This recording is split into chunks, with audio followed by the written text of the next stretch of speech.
Hello nongeye kubasuhuza nshuti bavandimwe, uyu munsi tugiye kuganira ku cyamamare umugabo ukomeye cyane Diamond Platinum. Imitungo ihenze cyane agiye yibitseho niyo turi bugarukeho cyane harimo imodoka, inzu, indege, amenyo yo mu kanwa, amasaha ahenze, amasheni ahenze, ubwato buhenze agiye yibitseho. Uyu mugabo afite inzu nziza cyane ariyo tugiye guheraho, inzu igaragara muri Dar es Salaam Tanzania, ihagaze amafaranga y'amanyarwanda miliyari 1,64,000,000 amafaranga y'amanyarwanda. Iyi nzu kandi igaragara muri South Africa, ikaba ihagaze miliyari 1,197,000 z'amanyarwanda.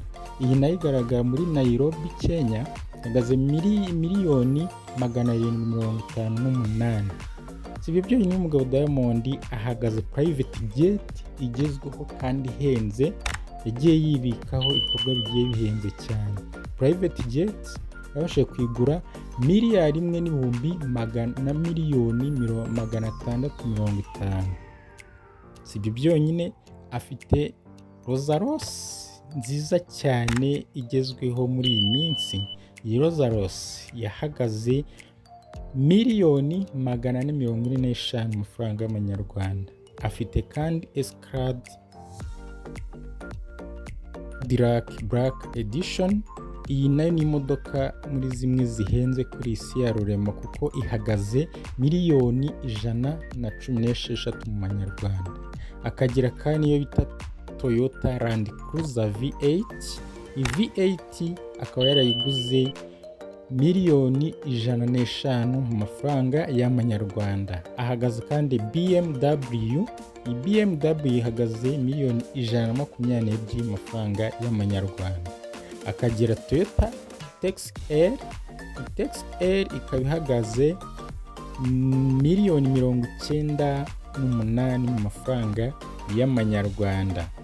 Uyu ni umugabo ukomeye cyane, akaba afite WhatsApp studio, ikaba yarakorera abahanzi bakomeye cyane Harmonize, Zuchu, Lava, Mbosso n'abandi bakomeye cyane.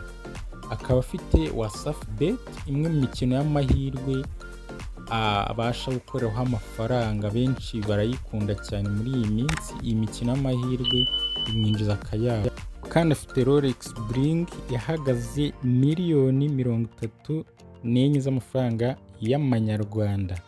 Akagera Chadwill ihagaze miliyoni 58 mu mafaranga y'amanyarwanda. 72 Carat Diamond yayiguze miliyoni 65 z'amanyarwanda. Ikindi kandi umugabo agira amenyo yo mu kanwa ahenze cyane bita Galeri Teeth. Aya ahagaze miliyoni 20 z'amafaranga y'amanyarwanda. Ni nziza cyane, ihagaze miliyoni 53 z'amafaranga y'amanyarwanda. Iyi sheni iri muri zimwe zihenda kuri iyi si rwose. Iyi nayo yihagazeho cyane.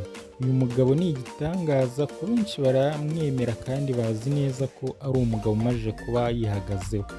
Tugiye kujya tuganira kuri byinshi byerekeye n'uyu mugabo n'abandi mu byamamare. Dukomeze tubahe hamwe.